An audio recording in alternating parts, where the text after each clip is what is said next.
Todos los desarrolladores de software, no importa en qué sector trabajemos, todos tenemos lenguajes de programación favoritos o lenguajes que preferimos por encima de otros, ya sea porque muchos de estos son muy divertidos de utilizar, otros porque son los que nos enseñaron en algún bootcamp, universidad, o porque fue el primero que aprendimos, y otros porque simplemente son muy bien pagados. Así que en este video les mencionaré mis lenguajes y herramientas de software favoritos como desarrollador de software en general, es decir, les mencionaré algunos lenguajes y frameworks dedicados a aplicaciones web full stack, otros dedicados a aplicaciones móviles, otros a aplicaciones de consola, aplicaciones de red o backend, porque hay lenguajes que brillan mucho más que otros en algunas áreas. Ciertas veces es buena idea escoger el mejor lenguaje para hacer un mejor trabajo.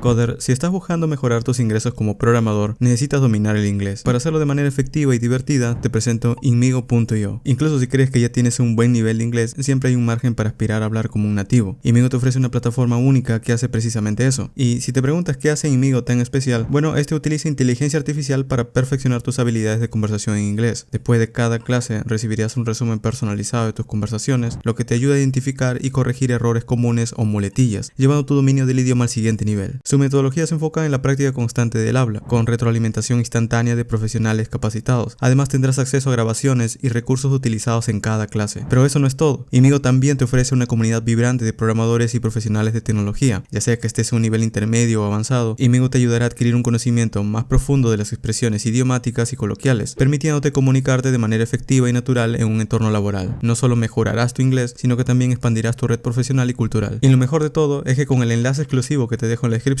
puedes obtener un 90% de descuento en tu suscripción mensual o anual. No dejes pasar esta oferta y únete a Inmigo hoy mismo para hablar como un verdadero nativo. TypeScript para desarrollo web full stack. No es sorpresa para muchos de ustedes saber que uno de los lenguajes que más uso es JavaScript. Casi la mayor cantidad de contenido que creo en el canal es de JavaScript, Node.js y herramientas basadas encima de estos, como React, Next.js, Nest.js. Ahora, JavaScript es el lenguaje base de la web, pero en particular el lenguaje que más uso en proyectos reales es TypeScript. Si eres un solo desarrollador y con un solo lenguaje quieres crear el frontend y el backend, irías por JavaScript. Pero si quieres tener un entorno muy productivo de desarrollo, donde puedas encontrar bugs al momento de desarrollar y no cuando tu cliente está probando la aplicación, es posible que escogerás TypeScript. Y en realidad no es que tengas que escoger entre JavaScript o TypeScript, sino que sabiendo JavaScript después de dominarlo, puedes actualizar tus conocimientos también aprendiendo TypeScript. La ventaja que te da el usar TypeScript es usar un lenguaje de tipado estático, que a medida que vas escribiendo ya te está dando errores de cosas que a veces no notamos. De hecho, al tener estos errores que son molestos, ayudan a que tú tengas todas las molestias y no tus clientes. Este hace que de cierta forma tu código se sienta mucho más seguro al tener todo el código escrito de forma mucho más explícita. TypeScript también ofrece autocompletado de código por parte de tus editores. Como estás escribiendo muchos tipos de datos, esto ayuda a mejorar la experiencia de desarrollo. Lo que ofrecen los editores es autocompletar mucho más rápido el código, además que si tienes herramientas como Copilot, este autocompletará mucho mejor, al también poder leer bloques de código con más información. Es decir, tienes más variables, funciones, clases y demás que están mucho mejor especificadas. TypeScript evalúa todo tu proyecto en caso quieras estar más seguro de que tu código no fallará en producción. Eso te puede dar más confianza que solo subir tu código. En mi caso, cada vez que hago un push a master y veo que pasa el build de TypeScript sin errores, me da un poco más de confianza o tranquilidad el saber que tu código está más limpio ya que ha pasado por un proceso extra de revisión. Claro, eso solo si tienes el modo strict activado o si evitas utilizar el any por todos lados. Y todo esto hace que cuando tengo la tarea de crear un proyecto grande y tengo que hacer solo la mayor parte del trabajo, uso este tipo de lenguajes para poder obtener casi la misma lógica del backend y el frontend. En mi caso uso por ejemplo frameworks como Nest.js en el backend para poder utilizar TypeScript junto a clases y decoradores y paquetes que están muy metidos en el lenguaje, además de frameworks en frontend como Next.js que también funciona muy bien con TypeScript, o si tengo que desarrollar una aplicación móvil utilizar React Native que también me permite utilizar TypeScript. Conociendo mucho más este lenguaje he aprendido cosas de JavaScript o me he visto forzado a aprender cosas de JavaScript ya que tienes que detallar mucho mejor los tipos de datos y para eso tienes que entender lo que estás escribiendo en profundidad. Python para Machine Learning. Si Python de por sí es un lenguaje popular, lo es mucho más en el mundo del Machine Learning y la ciencia de datos. De hecho, así como JavaScript tiene una enorme cantidad de paquetes, frameworks y módulos para la web, Python tiene una cantidad inmensa de paquetes dedicados a inteligencia artificial. Desde el 2023, cuando se popularizó los proyectos de IA gracias a servicios como ChatGPT, muchos proyectos open source que ya venían desarrollándose años atrás también ganaron notoriedad y la gran mayoría de estos usaban Python como lenguaje de programación. Y actualmente webs como Hugging Face o Replicate tienen muchos modelos abiertos de inteligencia artificial que podemos utilizar para transformar texto a imágenes, crear videos con prompts, transcribir audio y mucho más. Y todos estos están escritos en Python, por lo que si quieres aprender cómo funcionan estos proyectos, proyectos, te vas a encontrar que por debajo su código está escrito en este lenguaje. Y de hecho, escoger Python para Machine Learning o ciencia de datos viene en gran parte gracias a que los módulos están mucho más producidos o existen módulos mucho más trabajados en este lenguaje, en los que podemos encontrar a PyTorch, TensorFlow y una enorme variedad de paquetes que sirven para tareas específicas, como manipulación de datos, como podría ser Pandas, visualización como Matplotlib o Seaborn, o procesamiento de imágenes con OpenCV, además de una amplia variedad de herramientas de procesamiento y modelado estadístico, que podrían venir de paquetes como Scikit-learn o LangChain para poder ejecutar múltiples modelos inteligentes. Es decir, es mucho más fácil crear un proyecto de IA en este lenguaje que en cualquier otro. Además, no es muy complicado empezar a utilizar estos modelos. Por supuesto, todo lleva su estudio, pero si entras en webs como Hugging Face y ves los ejemplos que hay allí, muchos de estos ya te dan la guía para simplemente descargar el proyecto y empezar a probarlo en tu computador o ejecutarlo en una nube para que simplemente a través de una API puedas acceder a estos modelos rápidamente. Además que como el lenguaje también se puede utilizar en desarrollo web backend, también estos módulos que te he comentado pueden exponer una API fácilmente, uniendo módulos como Flash o FastAPI para poder integrarse con otros lenguajes o frameworks web. Lo que quiere decir que si a futuro una empresa te contrata para desarrollar una web con alguna funcionalidad inteligente, puedes utilizar Python para rápidamente implementar estas características y añadirlo a tu stack de desarrollo en otros lenguajes. Por supuesto, Python también tiene otros usos en desarrollo web. Tanto es así que la comunidad de este lenguaje quiere permitir usarlo en mucho más que tan solo aplicaciones backend, quizás para desarrollar aplicaciones frontend con módulos como Flet o Reflex. Y aunque estos proyectos no son tan comunes de utilizar actualmente, sí nos dan una idea de qué tan querido es este lenguaje. Y todo esto en general hace que escoja Python por encima de otros lenguajes como R, por ejemplo, cuando se trata de funcionalidades inteligentes o procesamiento de datos, ya que es un lenguaje que tiene muchos paquetes que facilitan el trabajo, además que es muy simple de aprender. Dart para desarrollo de apps móviles con Flutter. Cuando hablamos de desarrollar aplicaciones móviles, siempre se menciona Swift para crear apps en iOS y a Kotlin o Java para crear apps en Android. Sin embargo, cuando hablamos de desarrollo de aplicaciones móviles multiplataforma, hay dos eternos rivales, React Native por parte de JavaScript y Flutter por parte de Dart. Y ambos de hecho tienen comunidades muy grandes. La comunidad de React Native está muy activa, ya que React de por sí es una biblioteca muy popular, si no la más popular para crear aplicaciones web, y muchos desarrolladores web entran en el desarrollo de aplicaciones móviles gracias a React Native. Y Flutter porque de cierta forma también está inspirado en React, pero soluciona muchos de los problemas que este tiene al crear apps móviles. Además que le añade una experiencia de desarrollo mucho más placentera. Aunque si tuviera que escoger entre ambos, en lo personal me voy principalmente por Flutter si solo tengo que crear una aplicación móvil. Esto es debido a que la experiencia de desarrollo en Flutter es mucho más cómoda y rápida que en React Native. Pero si tengo que crear una web, una API y una aplicación móvil, por lo general voy por React Native al poder intercambiar en un solo lenguaje en todos estos entornos. Por otro lado, Dart como lenguaje en realidad no es tan distinto de JavaScript. De hecho, la idea era que Dart reemplace JavaScript en cierto punto, pero esta es otra historia que ya he tratado en otro video. El asunto es que desarrollar con Flutter es mucho más cómodo que React Native porque tiene herramientas que responden más rápido cuando se desarrollan. Las aplicaciones móviles pesan mucho menos y las actualizaciones que este framework recibe por parte de Google son mucho más frecuentes. Además que su comunidad es grande, continúa creciendo y está creando continuamente paquetes enfocadas en el desarrollo móvil, lo que lo vuelve un framework estable al haber muchas empresas que dependen de esta tecnología. Además que la escritura de código en Flutter que se hace con Dart también está inspirada en los componentes web que poseen frameworks como React, y al ser uno de los entornos que resuelven muchos de los errores de sus competidores, tiende a fallar mucho menos cuando estás ejecutando un emulador o cuando ejecutas comandos para lanzar herramientas. Ahora, Flutter de hecho también permite crear aplicaciones web y de escritorio. Sin embargo, el crear aplicaciones web con Flutter no me parece muy cómodo, ya que aquí JavaScript tiene un ecosistema mucho más grande, pero aún así es posible. De hecho, hay proyectos como Flutterflow, que es una plataforma no code que te permite crear webs de componentes Flutter solo arrastrando y soltando elementos y configurándolos, y todo esto desde un navegador web, lo que nos da una idea más o menos de qué es posible hacer con Flutter actualmente. Sí es cierto que estos no son las mejores opciones para crear proyectos escalables. Yo lo usaría solo para crear pequeñas herramientas de software que hacen algo muy puntual, como mostrar datos en una tabla o crear formularios sencillos y así. Esto cuando hablamos de la web. Cuando hablamos de aplicaciones móviles creadas con Flutter, la historia es otra. Es decir, me gusta usar mucho Dart y Flutter como framework móvil. Es muy bueno, pero para desarrollar aplicaciones web, ya sea frontend o backend, también hay otros lenguajes mejores pensados para este tipo de casos. Go para desarrollo web backend. Crear aplicaciones backend yo creo que actualmente debe ser de los desarrollos más cómodos que un desarrollador puede llevar. No solo porque los frameworks y paquetes no cambian mucho como pasa en el mundo del frontend, sino porque hay tantas buenas herramientas y frameworks que simplifican mucho el desarrollo de APIs o lógica de backend. Por ejemplo, en Java está Spring Boot, en PHP está Laravel, en Python está Django, en JavaScript está Nest.js, en C# está SPNet. Todos estos ofrecen una buena experiencia de desarrollo encima de estos lenguajes populares. Pero en mi opinión, un lenguaje que es mucho más placentero de crear lógica de backend o APIs que estos frameworks es Go. No solo porque es un lenguaje creado para crear APIs o aplicaciones aplicaciones backend o aplicaciones de red, sino porque las herramientas de desarrollo son mucho más cómodas de utilizar que en estos frameworks. Además que la empresa que lo respalda hace que sea uno de los mejores lenguajes para crear lógica de backend. Este lenguaje fue desarrollado por Google y este lo usa mucho en producción en sus productos principales, por lo que le da mucha más confianza a otras empresas de utilizarlo. El lenguaje posee un tipado estático, es rápido, es compilado, tiene muchos paquetes enfocados en backend con el que puedes crear REST APIs, GraphQL APIs o usar WebSockets o gRPC, haciendo que no solo tengas un lenguaje que es cómodo en desarrollo, sino que tiene un rendimiento superior a otros lenguajes que vienen por parte de JavaScript, que podrían ser JavaScript o Python. Y claro, no será tan rápido como C o Rust, pero sí es mucho más cómodo usar su sintaxis, y en un entorno de proyectos reales backend en donde tienes que crear código con múltiples desarrolladores, lo coloca en medio de muchos lenguajes. Ahora, aunque puedes usar Go con muchos frameworks y muchas dependencias, el lenguaje está tan enfocado en crear aplicaciones de red o aplicaciones backend que muchos usan solo la biblioteca estándar que ofrece el lenguaje. Es decir, es posible crear código de backend en Go que no utilice frameworks o paquetes externos, lo que ayuda a que un proyecto pueda crecer con el tiempo y no depender de otros proyectos que quizás puedan ser abandonados conforme pasen los años. Además que este lenguaje es una de las opciones preferidas cuando hablamos de arquitectura de backend, especialmente cuando hablamos de microservicios. Aplicaciones como Docker, Kubernetes, Terraform y muchas otras herramientas modernas de la nube están creados en este lenguaje. Y como siempre pasa con muchos lenguajes, sus desarrolladores o los desarrolladores que les gusta mucho este lenguaje tratan de hacer que Go pueda hacer mucho más. Por ejemplo, también hay proyectos en el que intentan hacer que Go también pueda crear aplicaciones de escritorio. Hay un proyecto llamado Wales que permite hacer esto. Sin embargo, el entorno donde más brilla este lenguaje es en el desarrollo web backend o en el desarrollo de aplicaciones de red con interfaces de terminal, por supuesto. Así que esta sería mi opción si mañana tengo que crear solamente un backend o mi trabajo es puramente backend. Bash para herramientas de terminal.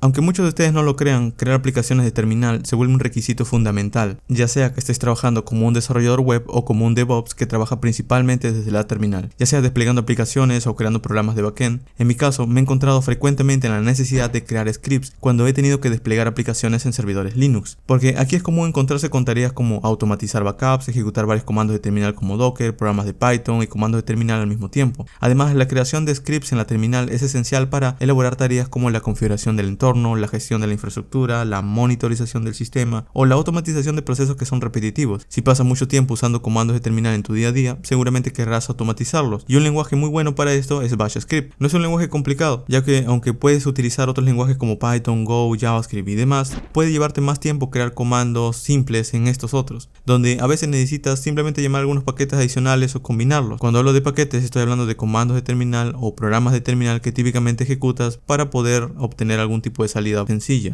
Así que hasta el momento no he encontrado un lenguaje más simple para crear scripts, y este lenguaje es peculiar porque no es muy avanzado, de hecho ni siquiera soporta el tipo de datos flotante. Sin embargo, al apoyarse en programas de terminal de Linux es posible crear programas elaborados uniéndolos para poder tener una salida. Todo esto hace que escoja Bash Script cuando necesito automatizar tareas repetitivas en mi flujo de trabajo, especialmente aquellas relacionadas con la administración de sistemas, el despliegue de aplicaciones, la configuración de entornos y la ejecución de comandos en terminal para que todo esto sea más rápido de hacer y ahorrar algo de tiempo futuro. Como pueden ver, los lenguajes que escojo para determinado entorno son de los más populares que hay actualmente. Además que son fáciles de aprender y yo diría hasta divertidos, porque el enfoque de aprender algo para usarlo es algo que te motiva a seguir aprendiéndolos porque realmente estás creando software con ellos. Y no siempre escojo estos lenguajes, siempre depende de los requerimientos del proyecto, pero tal cual les he mencionado, si actualmente tuviera que crear una app móvil, iría por Flutter. Si solo tuviera que crear un backend, iría por Go. Si tengo que crear un proyecto de Machine Learning, iría por Python. Si tengo que crear una aplicación web full stack, iría por TypeScript. O si tengo que automatizar comandos o programas de terminal, iría por Bash Script. Todo esto hace que estas herramientas no solo ayuden a hacer un mejor trabajo, sino que incluso lo vuelvan divertido, porque cada uno tiene mejores características en su entorno. Así que te será más cómodo usarlos. Así que si ustedes tienen sus propios lenguajes favoritos y saben el por qué también los usan, coméntenlo en la caja de comentarios para que otros también puedan obtener información y decidirse de aprender alguno u otro. Eso ha sido todo por el video del día de hoy. Si tienen una duda pueden dejarlo en los comentarios y nos vemos en un siguiente video. Eso ha sido todo por el video del día de hoy. Si tienes dudas puedes dejarla en los comentarios o en la descripción dejo un enlace para que te puedas unir a la comunidad de Discord, en donde encontrarás a otros desarrolladores. O si en caso el enlace está caído puedes ir a fast.dev/discord para acceder más rápidamente. Dejo mi Twitter donde típicamente comparto algunos recursos interesantes de desarrollo y programación en general, mi Instagram donde comparto algunas noticias cortas todos los días, el TikTok donde comparto videos cortos e informativos y mi canal principal en donde comparto opiniones y noticias de tendencias nuevas. Además también dejo mi web en donde puedes reservar asesorías personalizadas. Gracias por ver y nos vemos en un próximo video.